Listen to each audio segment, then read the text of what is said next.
The other Liberals way, are too credulous. No offense to liberals listening, but like they're too credulous about power. Like when yeah. power tells you something, you can't just believe it. If there's anything I agree with within MAGA, which is basically nothing, it's that they're skeptical of elites who rule us. But they use that skepticism to put their faith in people like Bannon, Teal, who are like Also have elites, yeah, the also elite. irony.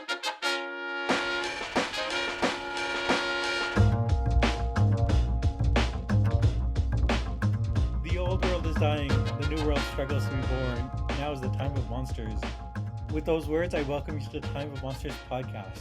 I'm Jeet Heer of The Nation magazine, which is a sponsor of this podcast. But this week is actually a kind of special podcast. We're still the Time of Monsters because we're going to take up, one of the biggest monsters of our era, Jeffrey Epstein. But we are co-producing this with another podcast hosted by my guest Van Jackson, who has been on the show before, is an international relations scholar, although one who perhaps has a different bent than the mainstream of that field, who is hosts the Undiplomatic podcast, and this will also run on Undiplomatic. So I'll let Van introduce himself. Thanks for being on, and yeah, let's do the intro for your show. Yeah, what's up, gang? Thanks for joining the Undiplomatic Podcast crossover with the Time of Monsters podcast. This is such an important episode. I feel like as Yeah. we're recording this, I'm every tweet I see, every new email I open is another crazy bombshell that is just mind blowing about the Jeffrey Epstein stuff. Hmm. But I think what I mean, and so there's an infinite amount of like Jeffrey Epstein content to talk about here. But aside from like the humor and scandalousness and outrage of it all, which is worth talking about, I felt like you and I were two of the few people who were like actively trying to make sense of this stuff or like put it in a context or a framework or something. Yeah, Like no, we saw more than just the sexcapades. oh no, absolutely. I mean, like obviously, when people mention the name Jeffrey Epstein, I mean, the first thing that comes to mind, quite properly, are the sort of horrific crimes that he was guilty of, which kind of like boggle the imagination. And then the second thing that comes to mind is, like his many elite associates, including some of the wealthiest and most powerful people in the world. I mean, this is a guy who received, salacious birthday greetings from two like living presidents, Bill Clinton and Donald Trump. Has been responsible for a member of the House of Windsor losing their royal status. The former prince known as Prince Andrew. But I think that the lost in all this is a sense of something that's it incorporates the sex scandal, but is also like who this figure is. Like, how did he get into like all these elite circles? I mean, this is actually someone who's like a college dropout, was kind of a financial advisor. I mean, the famous Ish. Conan O'Brien thing is Jeffrey Epstein, the New York financier. But I mean, but who is but also knew all these elite people, and I think that his ties to all these elite people. And when I'm seeing this in the sort of emails that are dropping, some of these people might have been accomplices of his in sex crimes, but not necessarily like all of them. And many of them are very elite people, especially in the sort of realm of foreign policy, which is why I think undiplomatic is a good venue for this. People who are like leaders in this CIA and involved heavily in the Clinton, Obama, and Trump administrations. Now, this is stuff that generally gets ignored, and I want to do a call out to like two venues that have not ignored it, which are going to be the source for our conversation. One of which is Reason Magazine, which did a story about by Matthew Petty about Epstein's connections with the spy industry, how he was involved with former Israeli Prime Minister Ehud Barak and a surveillance tech company, and building on that and doing a lot of groundbreaking research. Dropsite has done a whole bunch of articles, basically fleshing out just how tight Epstein's connections were with Barak and the services that Epstein provided the Israeli state. And I think there's not so much evidence of this, but we have to put this, I think, foreground on the table that there's no way an American citizen was involved with these activities without the knowledge of the American intelligence, at least. Yeah, Yeah, totally. yeah. So I mean, what Dropsite, through excellent reporting by Ryan Graham and Murtaza Hussein, has shown is that Epstein was involved with back channel negotiations between Israel and Russia to deal with the settlement of Syria. He was involved with opening up ties between Israel and Mongolia and selling Israeli surveillance technology to African countries. So I mean that's quite a list of activities. Well, can I go like So slightly further even? I mean, like, yeah, and what do we say about all this?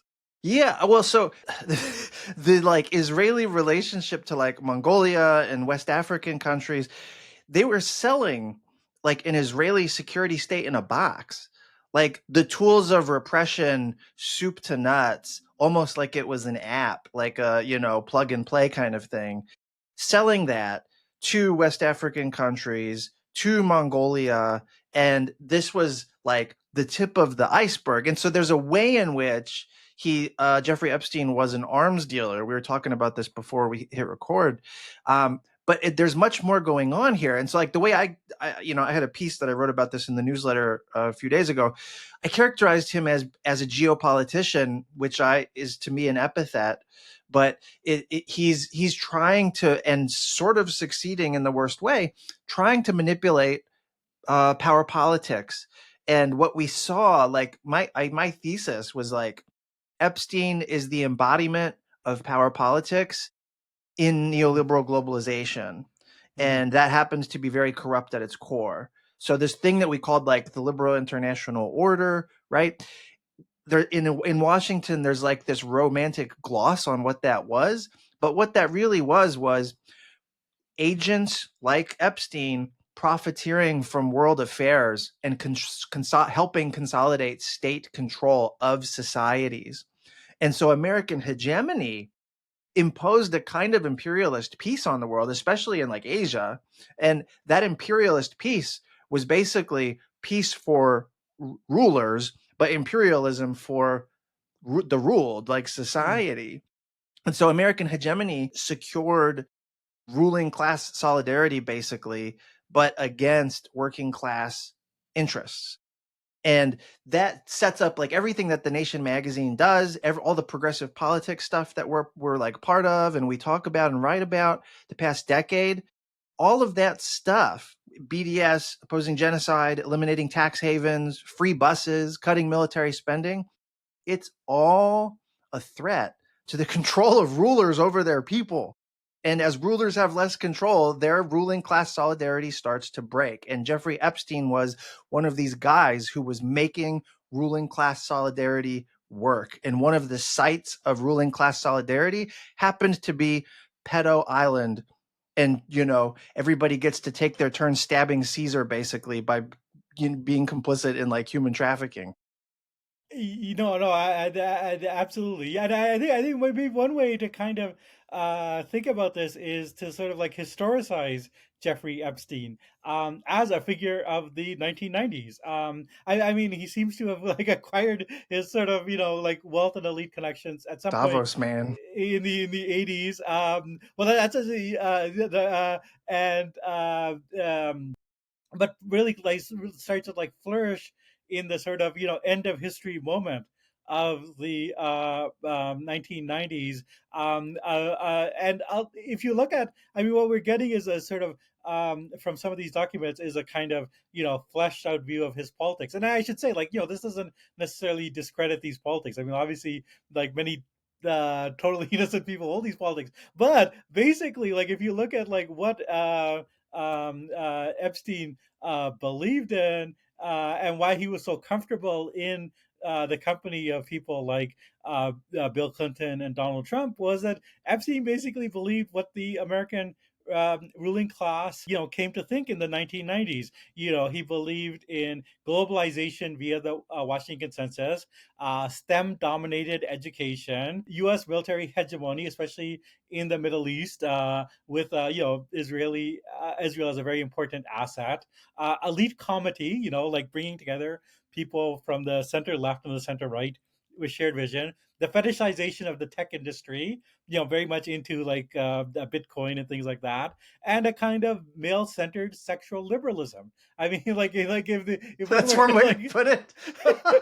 like so like this is like basically the that is the sort of politics of a large chunk of the elite in the 1990s, and it still continues to be very powerful, although it has been increasingly under challenge from on both the left and the right. Mhm. I mean, so he operated within that like ideological space, but was like also an entrepreneur and was someone who realized that within this world there were a lot of opportunities, as you said, precisely because this end of history moment was a moment of deregulation and of the sort of flourishing, like what was quoted as we're allowing civil society to flourish, but it's really like allowing powerful business interests to kind of come to the fore. So I think that is a sort of cultural milieu that he's sort of coming out of. Yeah, well, so everything you're saying, like Naomi Klein's book, The Shock Doctrine, back in the Bush years, Yeah. she had this whole like disaster capitalism thesis, and it was the more like intense version of that argument was that like our foreign policy creates destabilizing geopolitical events almost on purpose Hmm. because the chaos is then ripe for like resource extraction and deregulation and kleptocracy, and that's how people secure the bag and get paid or whatever. So that, and like in the good faith about national security years of those early 2000s, people read that almost as like conspiracy theory thinking, Hmm. but like all of these email dumps from like DropSite and from the House, the Democratic House Oversight thing, these emails are like smoking gun proof that that thesis has legs. I mean, like that's what's going on. Like what you see in the emails, we didn't talk about this yet, but like Jeffrey Epstein and Ehud Barak, Israel's former prime minister and former minister of defense, they were talking about how Epstein was so close to Russian oligarchs that Hmm. not only had he met with Putin repeatedly, but Putin sought a meeting with Jeffrey Epstein, and Epstein turned him down at one point until I forget what the quote was, but until Putin could agree to meet in private and in a secure setting or something like that. Yeah. and like the whole like triangle of conspiracy with Syria, Iran, Russia, and Israel. I guess that's not a triangle. Yeah. The thing that was The- going on there was like they being Epstein was trying to get the U.S. to bomb Iran. They mhm. were trying to undermine what became the JCPOA, the Iran nuclear deal. They were trying to depose Bashar al-Assad because Mhm. Israel saw Assad as an Iranian proxy, and they were trying to get chemical weapons out of Syria because they were afraid that like some proxy group or whatever would end up using them against Israel. And so Russia was crucial in the Epstein imagination to resolving most of those wish list items. And so Epstein literally, like this, the Ryan Grim Mutaza Hussein stuff is just mind blowing because it shows, okay, Epstein and Ehud Barak, they're going to go to the UN General Assembly and meet with all these people to persuade them about these wish list items, wish list of death, Mm. right? They're going to go meet with John Kerry when he's Secretary of State and push him on this. They're going to go to Henry Kissinger's 90th birth. This is literally in the emails.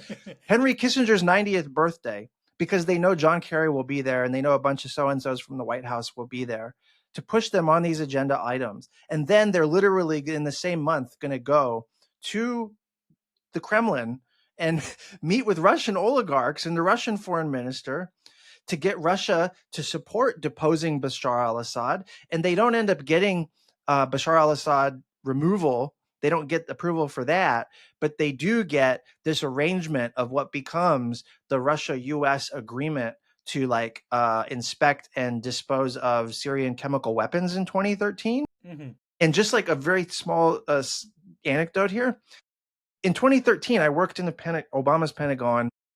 A lot of my friends worked on the WMD side of the Pentagon. Most of what they did in 2013, all of them, was this project to get chemical weapons out of Syria.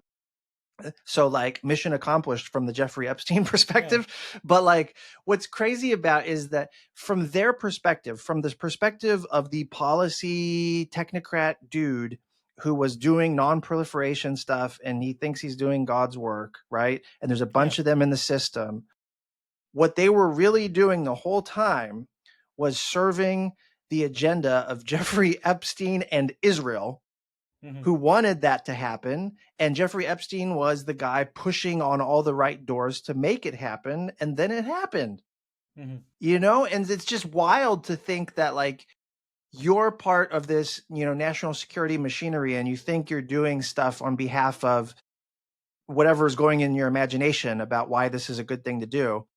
But that's not what's driving the train. What's driving the train is this external force with the name Jeffrey Epstein in part, and Hmm. and it's serving Israeli interests, Hmm. and it's only serving America's interests because of the way our elites choose to define U.S. interests as Israeli interests. Right?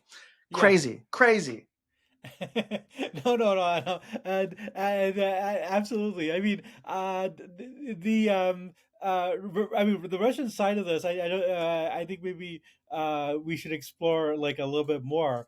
Mm-hmm. Just because I think that there are like various fellow politicians, like who also have like some sort of interest in Russia, for other reasons maybe than Jeffrey Epstein did, but we're willing to use him as a conduit, and I think that explains some of the stuff in the emails that we're seeing with his like ties to Peter Thiel, and perhaps even like Steve Bannon. Like I think that the fact that because although Epstein, was obviously had been on the outs from Donald Trump for a long time, he was like very became very quite close to Bannon during Trump's first term, and would meet up with Bannon and was trying to, I guess, facilitate Bannon's own efforts to like make an outreach into Europe.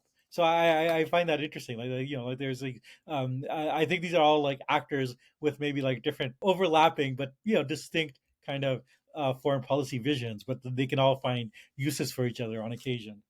Yeah, I was kind of again mind blown. Like, I didn't realize that Bannon was in cahoots with Epstein. Like that was news to me, and maybe I just missed the boat earlier. Oh, I actually, I mean, I wanted to actually claim just a little bit of credit, although I didn't do a lot about this. But like when I was working for the New Republic in 2017 and 2018, I had done a few like little items, taking note of various reports that Bannon was meeting with Epstein and like trying to like beat the drums on this. Like why aren't people like taking note of this fact that like because I mean, to their credit, the New York Post. Did like report various sightings of Bannon going into Epstein's mansion. So I I had mean, missed that. Yeah. yeah, no, I mean, it totally flew under the radar because unless you were like really keyed into the New York tabloid press, they were the only ones ignoring it. Yeah, if you just read the New York Times, like this stuff, it wouldn't have even registered at all. Which is really interesting. I mean, like I mean, we can get to that later, but like the degree to which the elite media ignores this stuff. In 2017, like when everybody started realizing that Bannon is this strategist intellectual for the far right, I wrote a piece about what it meant that this guy was functioning in this power broker role, but for the far right, Hmm. and I had talked to two different editors at two different publications about running it. They both told me separately, not about the merits of the piece, but that they don't want to give Bannon oxygen, and so they Hmm. are refusing to publish any pieces about Bannon or that show Bannon doing things in the world.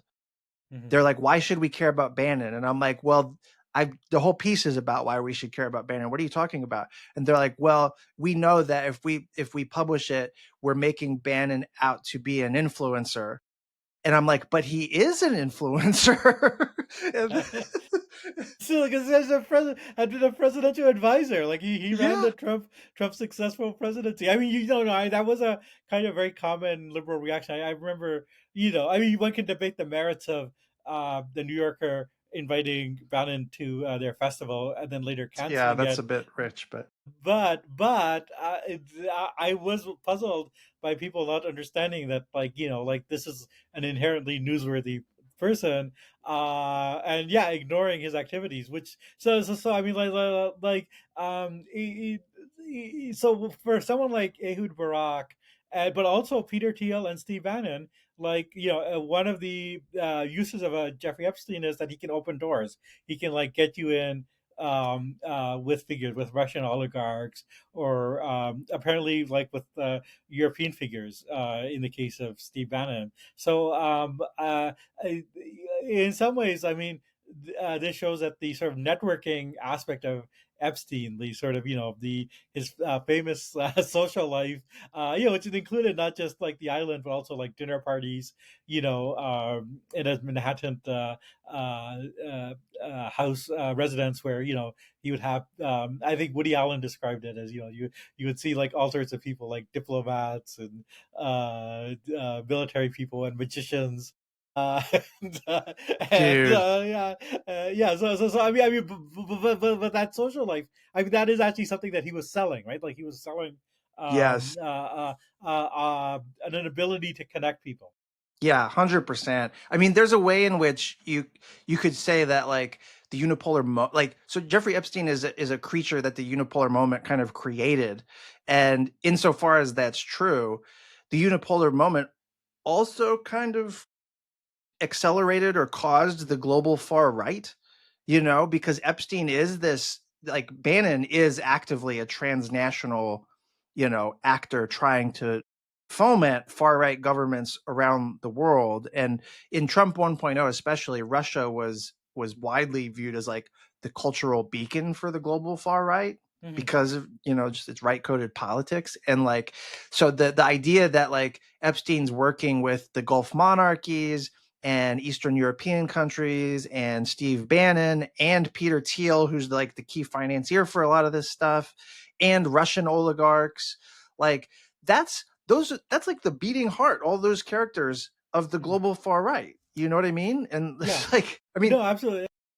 But as you said, like in part, it's like an alliance or a consensus that is based on a shared vision of the world, uh, which is authoritarianism, and keeping the actual like masses out of politics. I mean, in some ways, that was what the end of history was. It was like for whatever one can say about the Soviet Union and that version of state capitalism. But like I think for the people who celebrated the end of history, it was the idea that we don't have to worry about any challenges to the system. The system has won, and there's only everything only is going to operate within the system. And you would need military and surveillance to keep it that way, to maintain that status quo, to make sure that we don't ever have a situation again where any unruly forces could present an alternative to the system. the American hegemony was like way, way more dystopian than it was being narrated as, and then Yeah, as we were sort of taught growing up, you know? And like our criticisms would get funneled in, like left criticisms would get funneled into like criticizing moments, like, oh, the Iraq War or something like yeah, that. But the whole system that sort of gave rise to the Iraq War was this swampy pedo nonsense that Jeffrey Epstein kind of represented. And like that's, you just can't avoid reaching that conclusion when you look through the email after email from this dump. Um, to your point about the parties, dude, the what's his name, the filmmaker guy that you just mentioned, Woody Allen, like yeah, to the extent people know who I am, like they know I fled DC, they know I left the blob, I moved to the other side of the planet, I became Washington's biggest critic or whatever. What almost nobody knows is like why. And like I don't want to overstate this, but a little bit of the why, like the Epstein stuff is the answer to that. I yeah, mean, it's like I was not in any of these Epstein emails for sure, and like I didn't ever hear of the guy, but he is like an archetype or like a more exaggerated version of like everybody in Washington. And like as I was moving up the ranks of the national security state, I saw more and more of power operating like Epstein. And mhm, it was reaching the point where it was like, dude, I'm going to have to take my turn stabbing Caesar or Yeah. else I have to get out.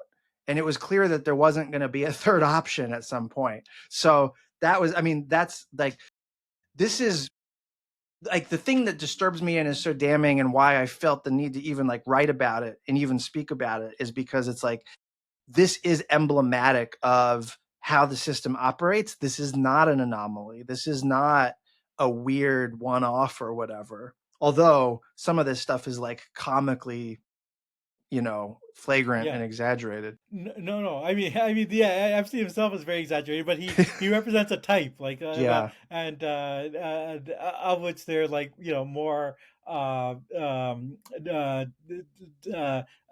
socially acceptable versions, but they're still on the same spectrum. This was also like the Bannon stuff. Bannon fashions himself as a populist. He's Mm, presents like, like Financial Times does interviews with him and they characterize him that way. But he is an elite just like all these other ones, operating mhm. in exactly the same way.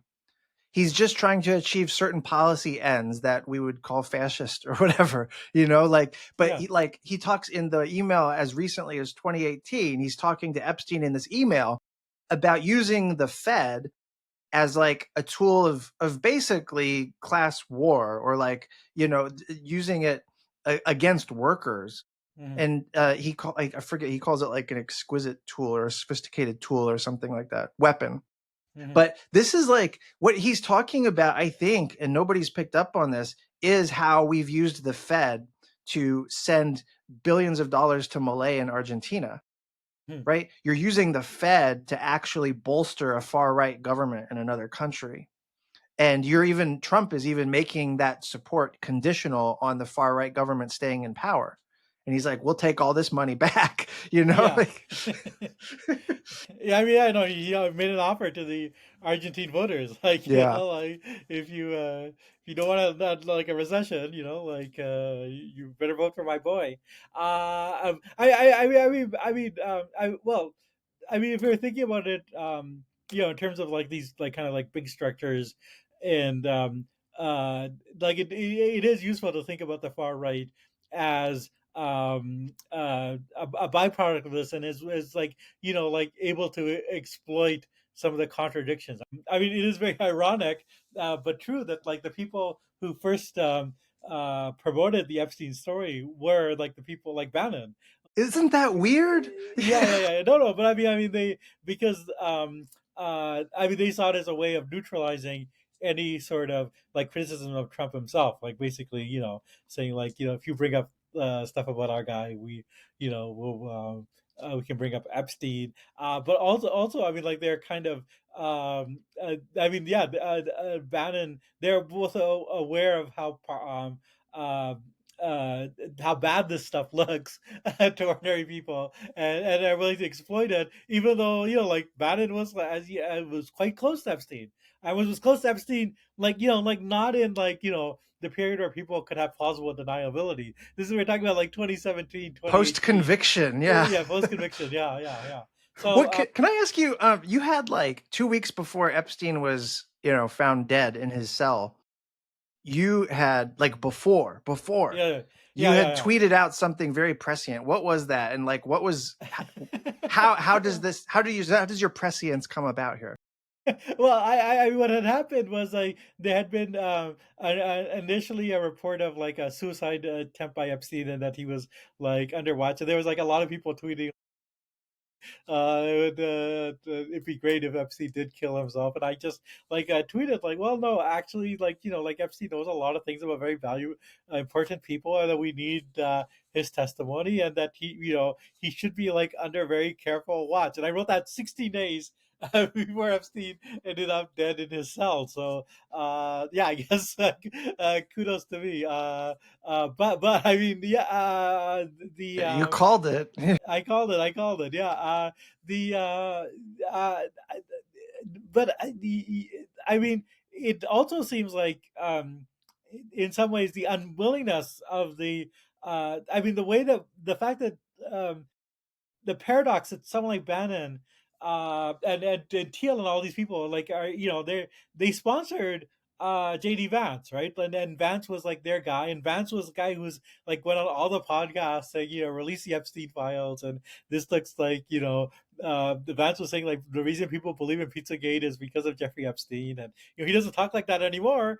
But he was like, this is like Vance, representing this right wing faction, was able to use it, and I think it's partially because the right is very attuned to the sort of contradictions of liberalism, and the way that these contradictions can be like exploited to discredit the existing establishment and for their own power. And I think one example of this contradiction, well, there's two examples. One of which is like after Epstein's death, it was the right that took up the slogan Epstein didn't kill himself, and you saw a lot of liberals basically saying, "Well, there's nothing to see here." Like like prison suicides are quite common, and like this was a standard like liberal, mainstream liberal line. And I think that like it's the extent to which the mainstream liberal position was like, "There's nothing to see here." This is just like rumor mongering and conspiracy theories.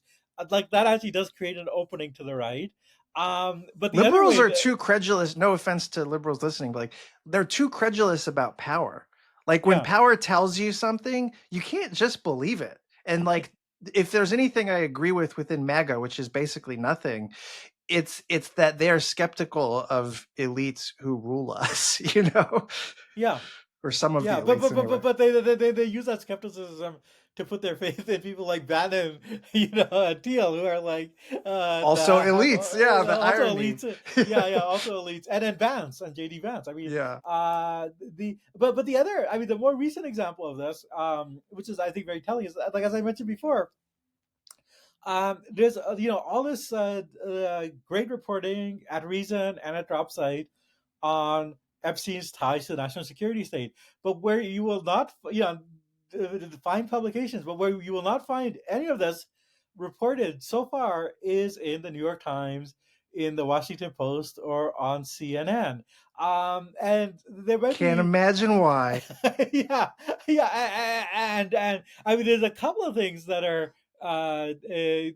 perhaps going on there. What one of which maybe is like the sort of the sourcing of this. I mean, like I think that there is a kind of Wikipedia-like organization that received hacked information from Ehud Barak's thing. But I mean, like that hack, like that information seems like all valid. Like there was a lot of emails there with like photos and like private information about Barack that wasn't available anywhere else. So I mean, these like everything you can when you receive hacked material like that, you can sort of check it out, and like it's seems totally legitimate. But and I guess that some people claim that this hacked information might have came from Iranian intelligence, which again, like to my mind, I'll stipulate that that's the case. But like if Iranian intelligence, has accurate, like hacked information about something that happened and made it available, like I don't actually see that as a reason, like not to use that as a basis of reporting. If it's available, it's It's available. available. It's available. It's news.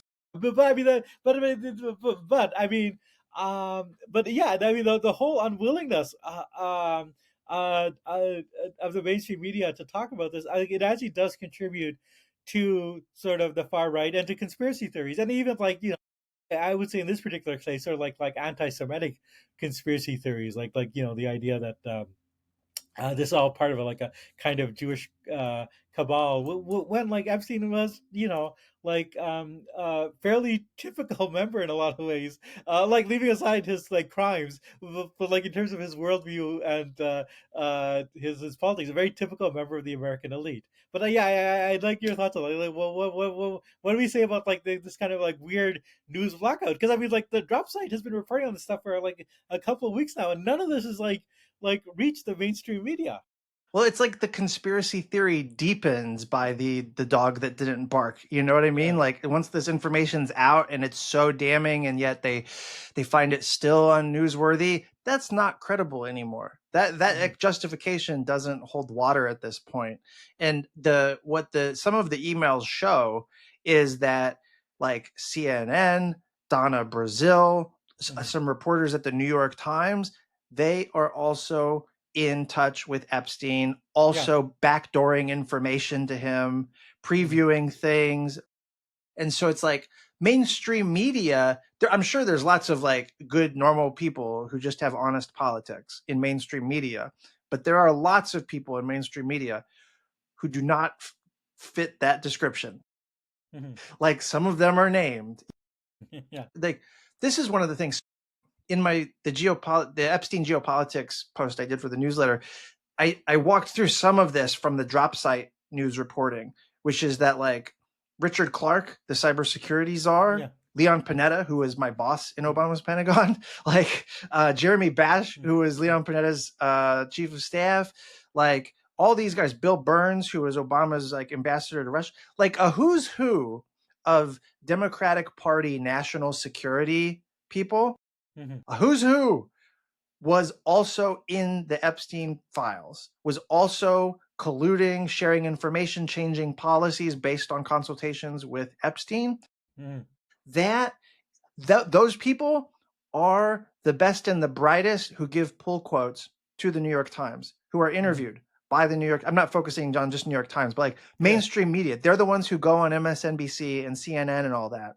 And so all of the whole like mainstream layer of elites, they're all sort of collectively implicated here. So if you're a journalist at a mainstream newspaper or on MSNBC or whatever, you're gonna, if you report on this, you're kind of, you're telling on yourself almost. Like you're Hmm. at risk of like, you stabbed Caesar too, man. You can't go Yeah. tell everybody, you know. And Yeah. so Yeah.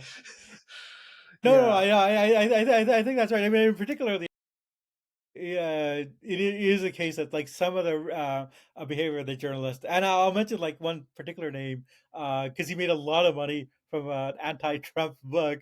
Is Michael Wolff, Michael who was Wolff. like, yeah, who was like totally like like it seems to have been like best buds with Epstein, and was like giving him heads up, like warning him about like certain negative press coverage that might be coming up, or rumors that he heard, in a way to protect Epstein. And Yeah. like like I can certainly see like something like that.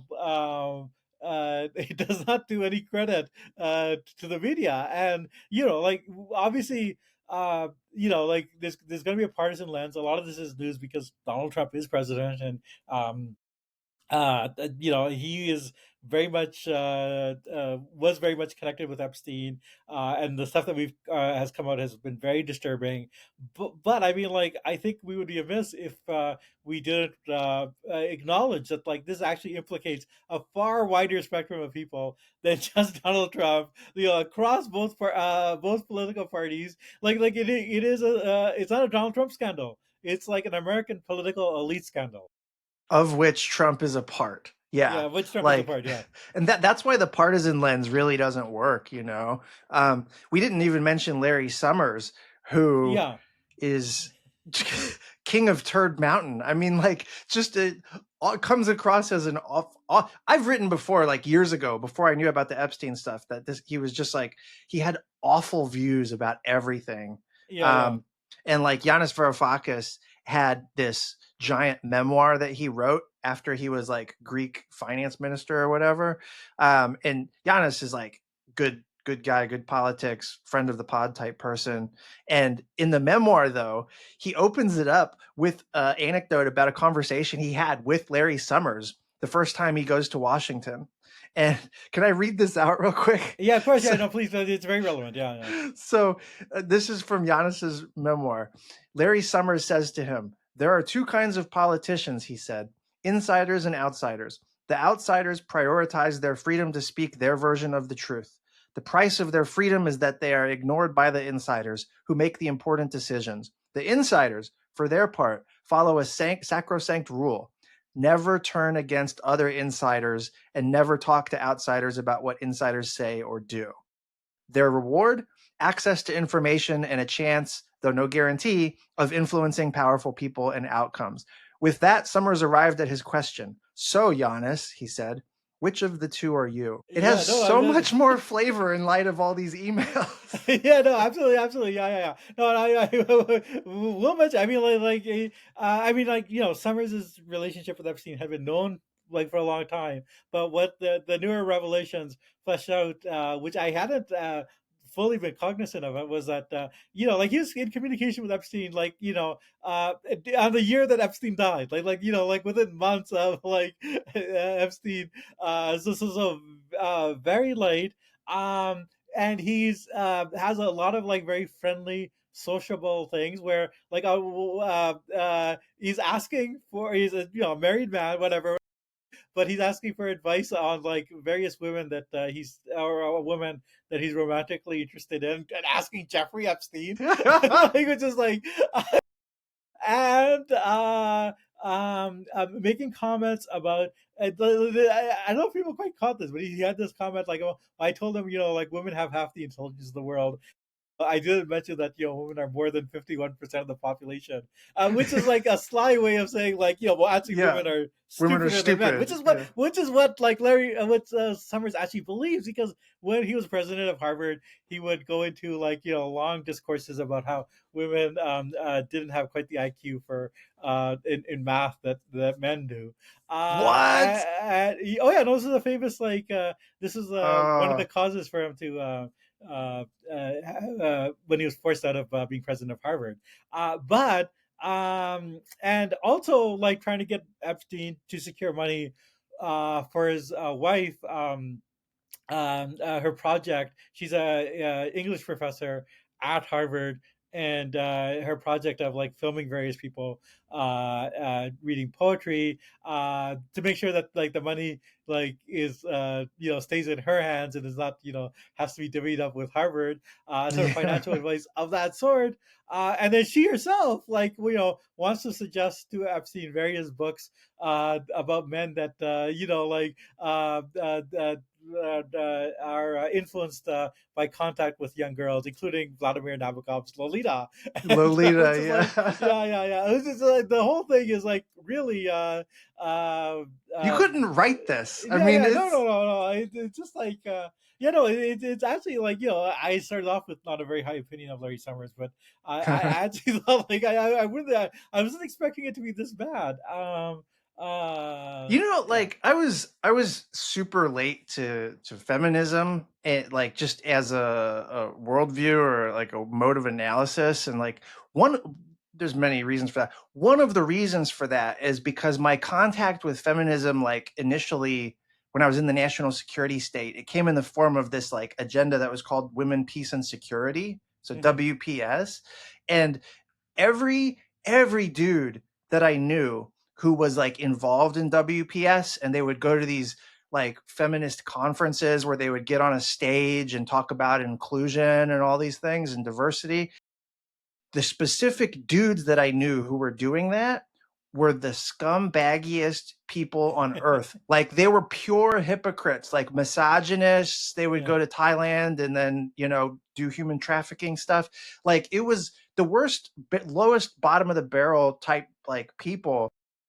But they were like the ones who were espousing these virtues that were the opposite of how they like lived and conducted themselves in power.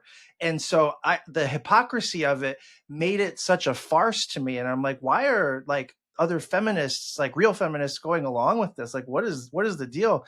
And then you see in the emails, like I haven't said that out loud very much, but you see in the emails exactly what I'm talking about. And Larry yeah, yeah. Summers is like an avatar of this. He's like wildly misogynistic, anti-feminist, to the point of actually thinking women are stupid as a Yeah. category. Like just wild, man. But then No, he I know. talks about inclusion. He's like, I went to the Saudis and I yipped about inclusion. Oh, exactly. Yeah, yeah, yeah. No, but again, I mean, like one of the ways that this does serve the right is that it confirms like one part of their critique, like it actually does show the kind of liberal elite at its kind of like hypocritical worst, and like so I mean in some ways both the that kind of centrist elite and the far right, are often seen as opposites, but in some ways they're part of the same system, where they're like, one is a kind of logical outgrowth of the other. But I mean, there's so much more we could say, but like for our purposes, we're out of time. But I want to thank Van Jackson once again for being on the podcast. And yeah, did you have any closing out thoughts before? I want to thank Jeet Heer for coming on the podcast. This was fun. And like, yeah, there was so much more we could have said, but another day maybe.